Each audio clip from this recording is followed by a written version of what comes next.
क्या आप जानते हैं कि सुप्रीम कोर्ट में दिल्ली के दंगाइयों, रोहिंग्या मुसलमानों, हर्ष मांदर, जामिया वायलेंस और जुबैर को कौन बचा रहा है? क्या आप जानते हैं कि सेना के रोड प्रोजेक्ट के खिलाफ मैरिटल रेप और सबरीमाला जैसी कुख्यात जनहित याचिका कौन दाखिल कर रहा है? CAA हो, फार्मर लॉ हो या फिर अग्निपथ स्कीम हो, एक फॉरेन फंडेड इकोसिस्टम भारत के विकास को रोकने की पूरी कोशिश कर रहा है।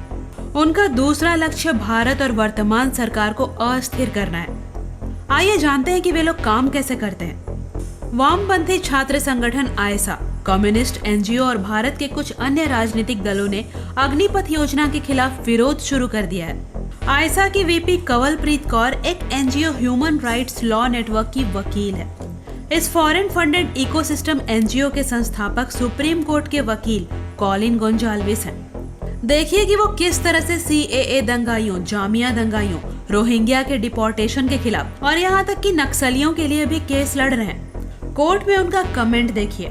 इस तरह से उन्होंने CAA के खिलाफ धरना शुरू किया। योगेंद्र यादव उनके दोस्त हैं और हर धरना प्रदर्शन के साथी भी। हर धरना प्रदर्शन में भाग लेने से लेकर दंगाइयों के लिए लड़ाई के मामले तक आप उन्हें हमेशा वहां पाएंगे। आम आदमी पार्टी और उनके IT सेल ने CAA को लेकर मीडिया और सोशल मीडिया पर गलत सूचना फैलाना शुरू कर दिया था। यही गलत सूचना कांग्रेस और राहुल गांधी ने भी फैलाई थी। क्या आप जानते हैं कि कॉलिन गोंजाल्विस, योगेंद्र यादव, केजरीवाल और राहुल गांधी में क्या समानता है? उन सभी को CIA की ब्रांच फोर्ड फाउंडेशन और अन्य यूरोपीय और क्रिश्चियन NGO से अपने NGO में फंड मिला था। केजरीवाल ने अपना पूरा करियर फोर्ड फाउंडेशन के पैसे से बनाया है। वही इकोसिस्टम कृषि कानूनों के खिलाफ सक्रिय था। आम आदमी पार्टी ने प्रदर्शनकारियों के लिए सभी प्रकार के लॉजिस्टिक समर्थन की व्यवस्था की थी। योगेंद्र यादव और सभी वामपंथी दलों ने सारे वामपंथी किसान संघों को एकजुट करने में मदद की और फिर वे लोग दिल्ली की ओर बढ़े। यहाँ पर हैरानी की बात यह है कि कॉलिन गोंजाल्विस उस समिति का हिस्सा थे जिसे सुप्रीम कोर्ट ने किसानों से बात करने के लिए बनाया था।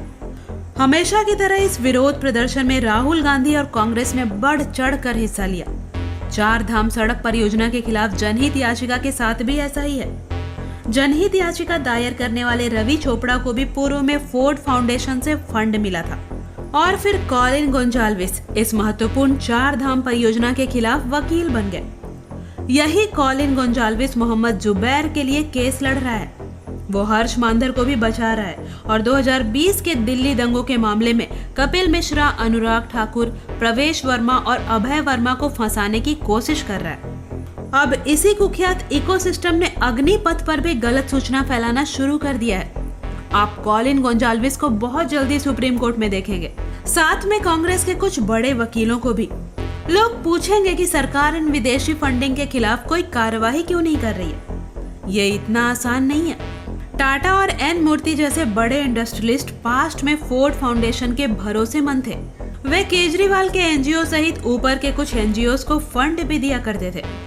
इस सरकार ने 2016 में फोर्ड फाउंडेशन पर प्रतिबंध लगा दिया, लेकिन नारायण मूर्ति ने इस पर से प्रतिबंध हटाने की पैरवी की। अब कल्पना कीजिए कि इस देश की पूरी डिजिटल अर्थव्यवस्था इन 2 कंपनियों के अधीन है। TCS और इन्फोसिस के पास GST वेबसाइट से लेकर ITR तक सभी महत्वपूर्ण सरकारी प्रोजेक्ट्स हैं।